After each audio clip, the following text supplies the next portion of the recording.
trahedya, isang malaking kabalintunaan kung tutuusin ang pagsasama ng dalawang salitang ito. Pero sa ating bansa, hindi man ito madalas, hindi rin ito bihira.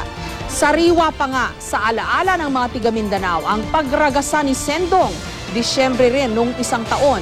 Ito na naman si Pablo. 4 na ang patay sa huling opisyal na tala. Mahigit 50,000 naman ang napuwersang lumikas sa kanilang mga tahanan at may mahigit 30 na sinasabing namatay naman sa Compostela Valley. At kahit mas handa na ang mga tao ngayon kay Pablo kumpara noon kay Sendong, malaki pa rin ang halaga ng mga napinsalang infrastruktura at mga ari-arian. Sa lahat ng mga biktima, mag-iiwan ito ng kakaiba kung hindi man malungkot na Pasko at sa ilan ng mga malalim na sugat sa puso. Pasko, trahedya. Alam nating hindi dapat nagsasama ang dalawang salitang ito.